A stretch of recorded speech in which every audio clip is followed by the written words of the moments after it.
হয় আমার অধিকার দে, না হয় আমাকে গুলি দে। বুকের ভিতরে তুমুল ঝড়, বুক পেতেছি গুলি কর। জেনে শুনে সেই গুলিকে ইনভাইট করেছিল, আবু সাইদ তোমাকেও সেলুট।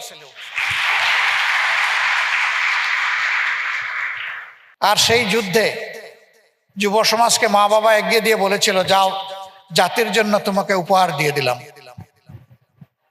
সেই মা বাবাকে জানাই সেলিউট।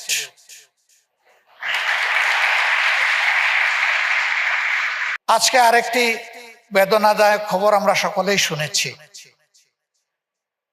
এমন একটি বাংলাদেশের স্বপ্ন আমি বিশ্বাস করতে চাই।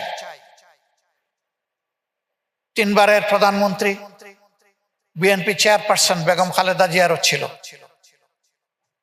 তিনিও তার জীবনে মানুষের অধিকার এবং গণতন্ত্রের জন্য লড়াই করেছেন, অনেক লড়াই করেছেন। আজ তিনি দুনিয়া থেকে বিদায় নিয়েছেন। আমরা মহান রবের দরবারে দোয়া করি, আল্লাহ তাআলা তার প্রতি রহম করুন, আল্লাহ তাআলা তাকে ক্ষমা করুন, আল্লাহ তাআলা তাকে জান্নাতের একজন অতিথি বা মেহমান হিসেবে কবুল করুন। তার পরিবারের সম্মানিত সদস্যবৃন্দ সহ তার আপনজন, প্রিয়জন এবং তার সহকর্মীদেরকে আল্লাহ তাআলা ধৈর্য ধারণ করার তৌফিক দান করুন। দুনিয়ায় যত জায়গায় পরিবর্তন এসেছে, যুব সমাজের হাত ধরে এসেছে। বয়স্করা পাশে থেকে শক্তি জুগিয়েছেন, তারা তাদেরকে পরামর্শ দিয়েছেন। কিন্তু অ্যাকশন যাদের দায়িত্ব ছিল, ময়দানে যারা অ্যাক্টিভিজম করেছে, তারা আসলেই যুব সমাজ। এমনকি নবীজি সাল্লাল্লাহু আলাইহি সাল্লামের কঠিন দিনের সহযোদ্ধারা, তাদের বয়স ছিল 8 বছর থেকে শুরু করে 36 বছরের ভিতরে। এই বয়সের লোকগুলাই তার সঙ্গী হয়েছিলেন জীবনের চ্যালেঞ্জ নিয়ে। বিশ্ববাসী তার সুবাদে ইনসাফ ভিত্তিক সর্বশ্রেষ্ঠ রাষ্ট্র দেখতে পেয়েছিল। বাংলাদেশের এই প্রত্যাশার অভিযাত্রায় ঘাটে ঘাটে অনেক রক্ত দিতে হয়েছে, জীবন দিতে হয়েছে। অনেক যোদ্ধাকে পঙ্গুত্ব বরণ করতে হয়েছে, যাদেরকে আমরা জিন্দা শহীদ বলে থাকি। বিশেষ করে 2009 সালের জানুয়ারি থেকে শুরু করে 2024-এর 5 আগস্ট পর্যন্ত দেশে একটি ফ্যাসিবাদী শাসন জাতির ঘাড়ে চেপে বসেছিল। রাজনৈতিক প্রতিপক্ষ ছিল তার প্রধান টার্গেট, কিন্তু কেউই সেখান থেকে রেহাই পাননি। আমরা দফায় দফায় তার প্রতিবাদ করেছি, প্রতিরোধ করার চেষ্টা করেছি, আন্দোলন করেছি, কিন্তু ফ্যাসিজমের অবসান আমরা ঘটাতে পারিনি। এখানেও যুব সমাজ জুলাইয়ের সূচনায় যে আন্দোলন দানা বেঁধে উঠেছিল, একটি ন্যায্য দাবিকে কেন্দ্র করে, কোটা সংস্কারের দাবি, এটাকেও গায়ের জোরে দমানোর চেষ্টা করা হয়েছিল। যুব সমাজ ফুঁসে উঠেছিল, রাত মানে নাই, দিন মানে নাই, গড়ের সাথে কোনো সংযোগ রাখে নাই। আর সেই যুদ্ধে যুব সমাজকে মা বাবা এগিয়ে দিয়ে বলেছিল, যাও, জাতির জন্য তোমাকে উপহার দিয়ে দিলাম। সেই মা বাবাকে জানাই সেলিউট।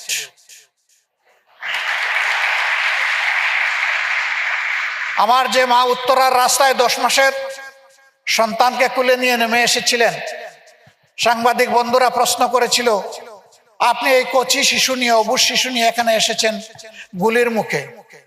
তিনি বলেছিলেন, সো হোয়াট, কি হয়েছে? সাংবাদিকরা বলেছিল, যদি বুলেট এসে আপনাকে বা এই কচি শিশুকে দুনিয়া থেকে নিয়ে যায় তখন কি হবে? তিনি বলেছিলেন, শহীদের তালিকায় আমার নাম লেখা হবে, আমার সন্তানের নাম লেখা হবে। এই মাকেও স্যালিউট। ঢাকা বিশ্ববিদ্যালয়ে রাতের অন্ধকারে 15 তারিখ আমাদের মেয়েদের উপর যেভাবে ঝাঁপিয়ে পড়েছিল, সেই বীর মেয়েরা ফ্যাসিজমের বিরুদ্ধে সেদিন ফুঁসে উঠেছিল, মাথা নত করে নাই, তাদেরকে স্যালিউট।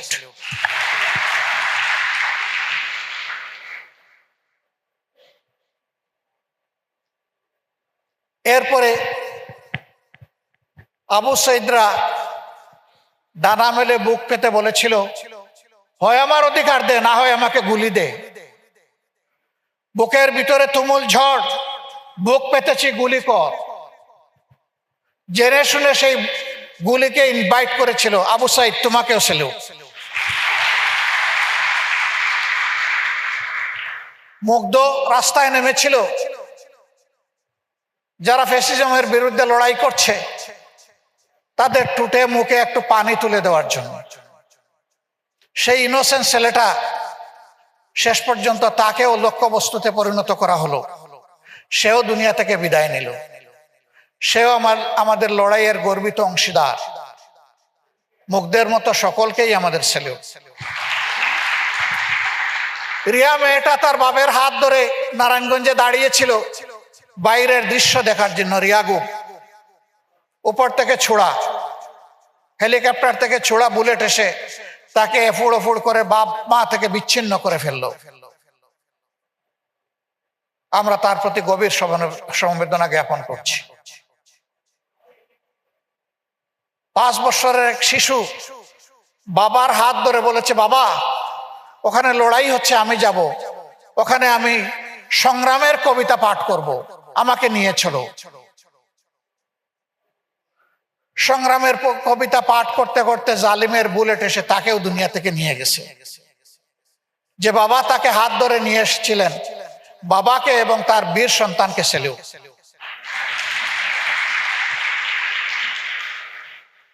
এই লড়াইয়ে মূলত নিয়ামক শক্তি ছিল যুবকরা, শুধু ছাত্র না, একেবারে রাস্তার যিনি ক্ষুদ্র ব্যবসা করেন, যাদেরকে আমরা হকার বলি, একজন রিক্সা চালক, ভ্যান চালক, গার্মেন্টসের কর্মী, তারাও শাহাদত বরণ করেছেন।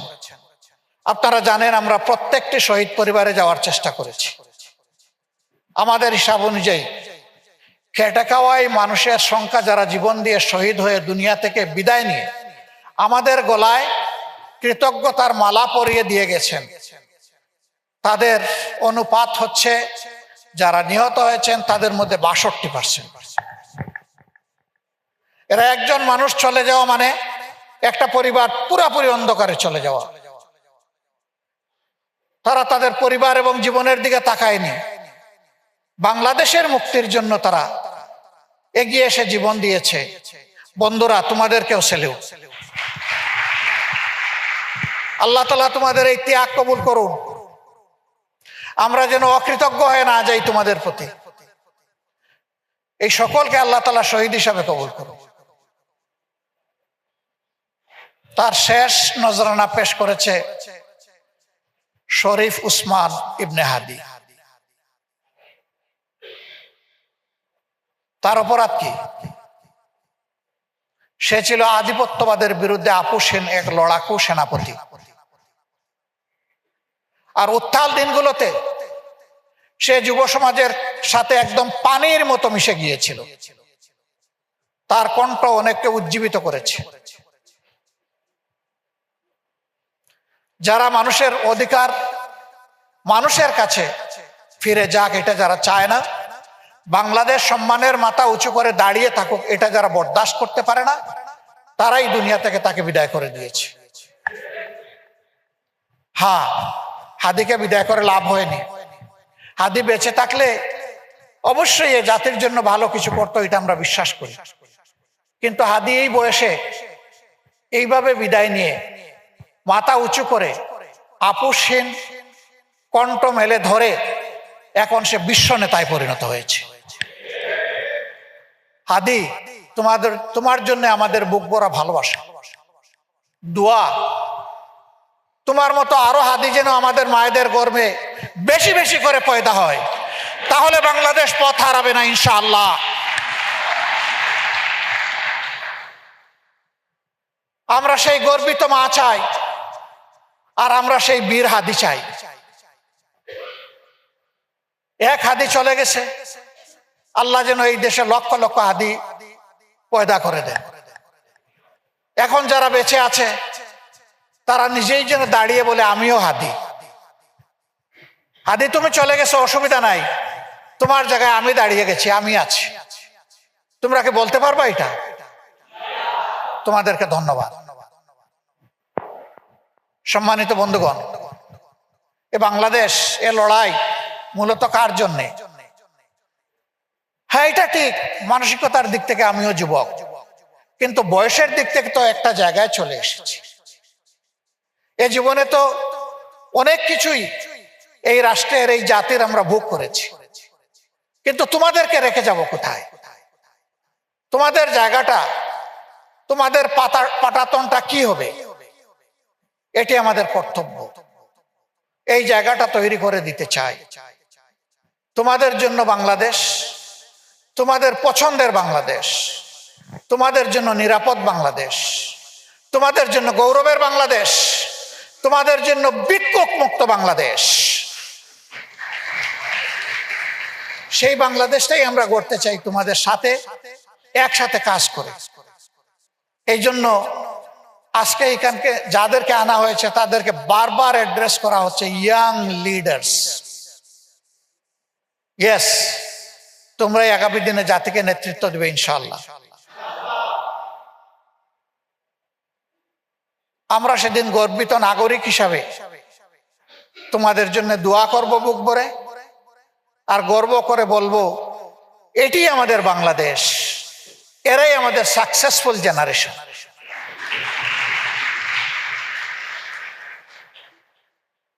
আজকে আরেকটি বেদনাদায়ক খবর আমরা সকলেই শুনেছি। এমন একটি বাংলাদেশের স্বপ্ন আমি বিশ্বাস করতে চাই। 3 বারের প্রধানমন্ত্রী, বিএনপি চেয়ারপারসন বেগম খালেদা জিয়ারও ছিল। তিনিও তার জীবনে মানুষের অধিকার এবং গণতন্ত্রের জন্য লড়াই করেছেন, অনেক লড়াই করেছেন। আজ তিনি দুনিয়া থেকে বিদায় নিয়েছেন।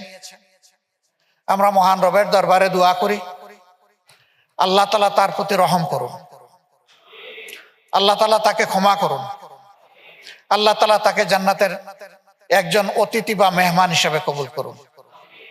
তার পরিবারের সম্মানিত সদস্যবৃন্দ সহ তার আপনজন, প্রিয়জন এবং তার সহকর্মীদেরকে আল্লাহ তাআলা ধৈর্য ধারণ করার তৌফিক দান করুন। প্রিয় বন্ধু সমাজ, আমরা তোমাদের ভাবনাগুলো জানার জন্যেই ইতিমধ্যে জনতার ইশতেহার আমরা রিলিজ করেছি। তোমাদের ভাবনা, তোমাদের চিন্তা, প্রস্তাবনা, স্বপ্ন আমরা আমাদের ইশতেহারে তুলে ধরতে চাই। যেহেতু আমি আগেই বলেছি বাংলাদেশ তোমাদের হাতে তুলে দিতে চাই, সুতরাং যাদের হাতে বাংলাদেশ তুলে দেওয়া হবে তাদের ভাবনাকে অবশ্যই ডিউ কনসিডারেশনে নিয়ে আমাদেরকে আমাদের পরিকল্পনা তৈরি করতে হবে। আমরা ধাপে ধাপে সেই পরিকল্পনার দিকেই আগাচ্ছি। আজকের পরিকল্পনা আগামীকালের বাস্তব কর্মসূচি হবে ইনশাআল্লাহ। তবে আমরা এইটুকু কথা দিতে চাই, আমরা মুখ দিয়ে এমন কোনো মিথ্যা আশ্বাস দিব না যেটা করার কোনো সামর্থ্য আমাদের নেই। বরঞ্চ আমাদের সামর্থ্য বিবেচনায় যেটা আমাদের পক্ষে সম্ভব আমরা জাতির কাছে সেই পরিকল্পনাই কেবল তুলে ধরবো ইনশাআল্লাহ। এবং আমরা বিশ্বাস করি আল্লাহ তাআলার রহমত আর প্রিয় জাতির সহযোগিতা পেলে তা বাস্তবায়ন হবে। ওটা শুধু আশ্বাস আর পরিকল্পনায় আটকে থাকবে না ইনশাআল্লাহ। তোমাদের বিচিত্র জিজ্ঞাসাগুলো আজকে শুনবো, জিজ্ঞাসার ভিতরেই আমরা অনেক কিছু পেয়ে যাব। আজকে আমি এখানে তোমাদেরকে শিক্ষা দেওয়ার জন্য দাঁড়াইনি, আমি দাঁড়িয়েছি এখানে শেখার জন্য, তোমাদের কাছ থেকে শেখার জন্য, যুব মানুষের ভাবনা জানার জন্য। এবং এভরিহোয়ার আমি আমার নিজেকে একজন লার্নার হিসাবে দেখতে চাই। আজকেও আমি এখান থেকে শিখবো, জাতির জন্য শিখবো, আমার জন্য শিখবো। আমি আশা করব খোলামেলা প্রশ্ন হবে, আর আমিও আমার দিক থেকে যেটুকু বুঝি সেইটা খুলেই তোমাদেরকে বলবো ইনশাআল্লাহ। আজকের এই আয়োজনে যারা শরীক হয়েছেন, সাড়া দিয়েছেন, এখানে যারা উপস্থিত অনলাইনে যারা কানেক্টেড, যারা রেজিস্ট্রেশন করেছেন, যারা এই আয়োজনে আমাদেরকে সার্বিক সহায়তা দিয়েছেন, এই আয়োজনকে যারা অর্গানাইজ করেছেন, আমি আমার পক্ষ থেকে তাদের সকলকে গভীর কৃতজ্ঞতা এবং আন্তরিক মোবারকবাদ জ্ঞাপন করছি। সত্যি আজকে যুবক বন্ধুদের, ভাই এবং বোনদের এখানকার উপস্থিতি আমাদেরকে দারুণভাবে আলোড়িত করেছে। আমি সংক্ষেপে বলবো, আই এম ইমপ্রেসড।